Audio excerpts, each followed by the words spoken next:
Announcing the commencement of the first purge.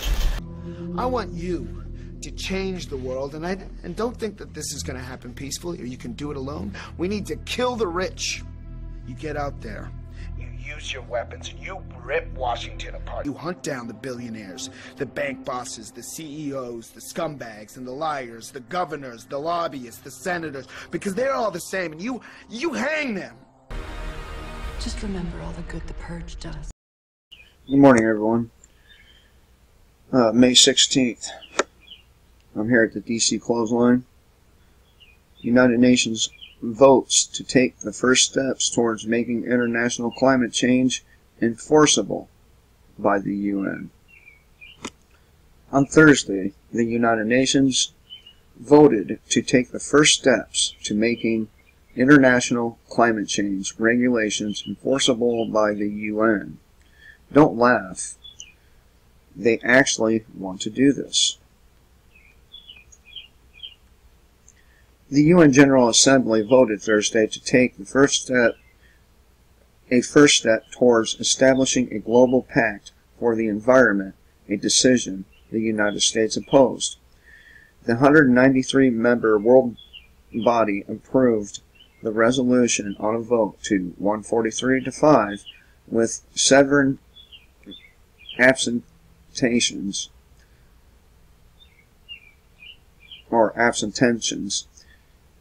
meaning 4 people were absent. The U.S. was joined in voting against the resolution by Russia, Turkey, Syria, and the Philippines. The resolution asked Secretary General to produce a report for the next General Assembly session starting in September that identifies and assesses possible gaps in international environmental law and related legal instruments. It also establishes a working group to discuss possible options for addressing any gaps within a view of or to making recommendations to the Assembly in 2019 that could include holding a conference to adopt an international instrument.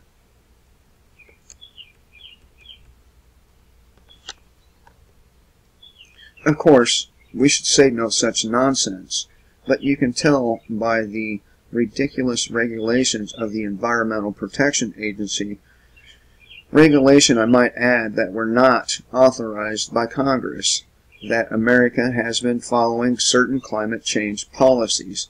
This is not unusual, seeing that all across the U.S. the UN's Agenda 21 has been advancing in practice, even though we never entered into a treaty that agreed on it.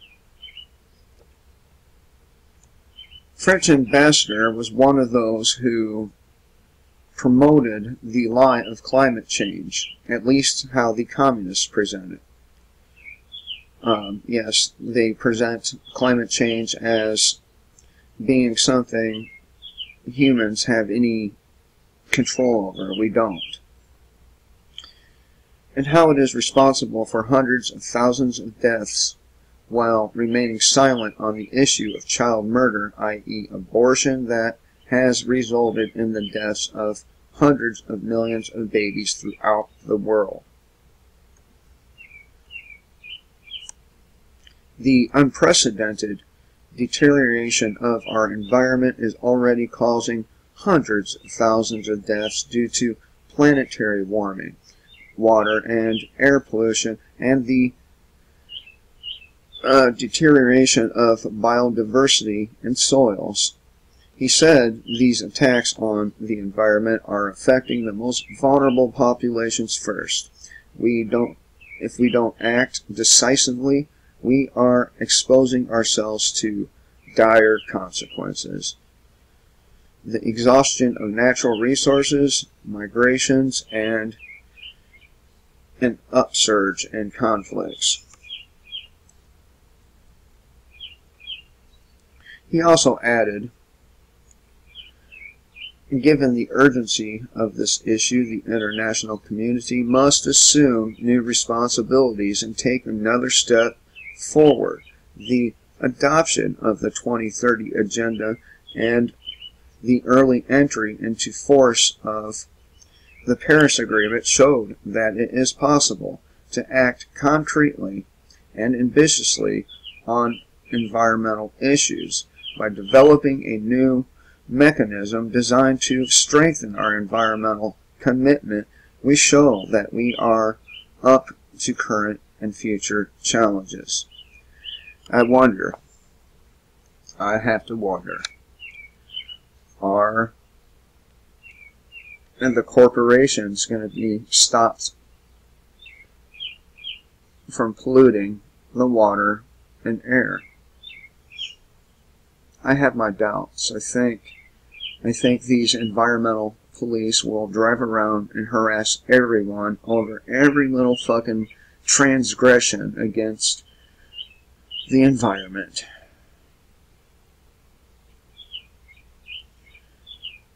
There's no urgency because there is no issue, yet French President Emmanuel Macron is a big supporter of the initiative. Macron envisions the new pact as the first legally binding international accord to gather all environmental rights into a single document, according to Radio Free Europe. The new amendment adds,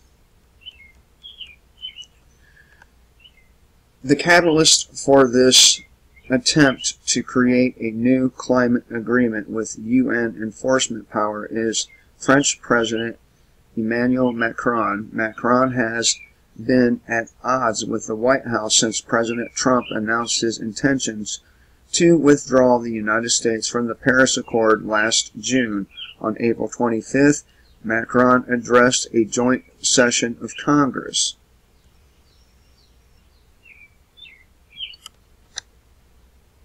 What is the meaning of life, really?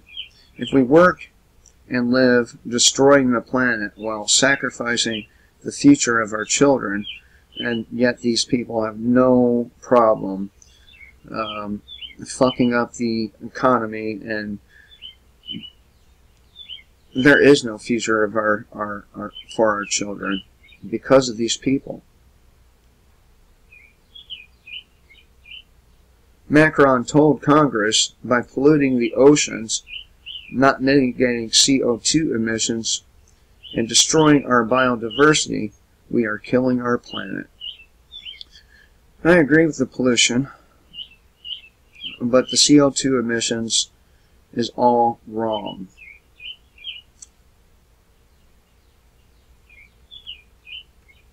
Macron,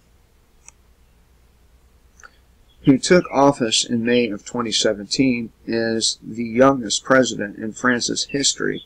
His party, La République, is described as transpartisan and looks to transcend the traditional left-right paradigm through a populist populist approach to governing.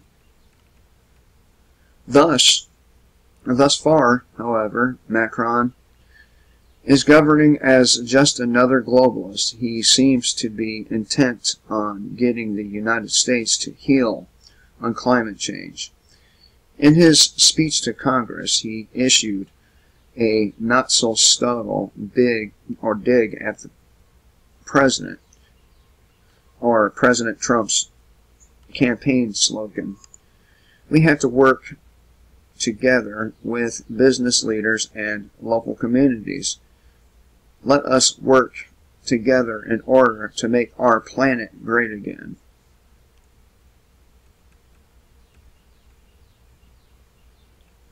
Macron went on to chide the president and opponents of the effectiveness of a Paris Accord, hinting that we might have lost our way for a time, but will eventually realize the error of our ways.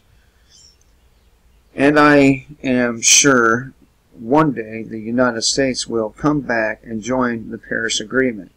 And I am sure we can work together to fulfill with you the ambitions of the Global Compact on Environment.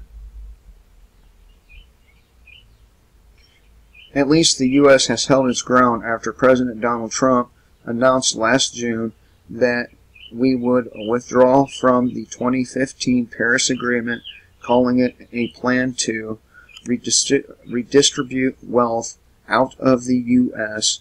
So the U.S. vote against the initiative was not surprising.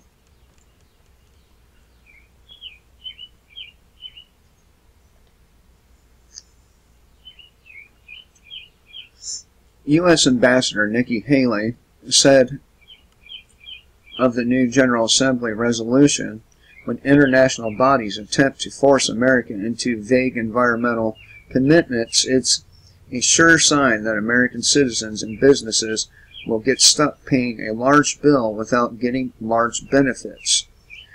The proposed Global Compact is not in our interest, and we oppose it, she added. Well, neither is the UN, Miss Haley, but we continue to support that tyrannical beast. Why are we not fully supporting legislation to get us out of that? In the end, all this push against global warming and climate change is nothing more than a cash cow for communists, socialists, and other totalitarian-minded control freaks. Every single one of them have chauffeured around in vehicles, or are chauffeured around in vehicles that do not hold to the very standards that they want to impose on everyone else, and many of the countries that support this kind of action don't practice what they preach either. Just take a look at the map concerning pollution across the world. This is from 2016 and the World Health Organization.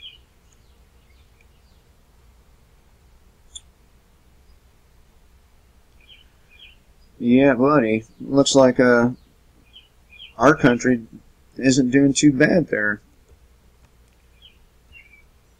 But those are doing terrible, at least according to the United Nations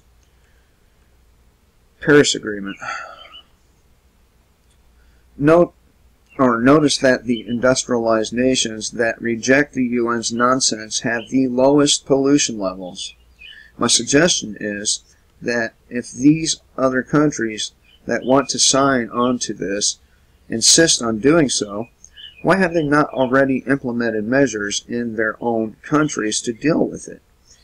It's because they have no intentions on having clean environment. They have every intention of enslaving the population and lining their own pockets. That's why. The UN is constantly seeking to undermine the sovereignty of the United States and attack our God-given rights, such as our right to keep and bear arms, seeking to gain some sort of authority in our country and others that they have never been given. It's time to get out of the beast and let it die a quick death. And I could not agree more. And you know what? I think we should be the people to kill that beast, to rip it apart, along with all the other governments of this world. Destroy them. Hope you all have a good day. Remember, kill the state before the state kills you.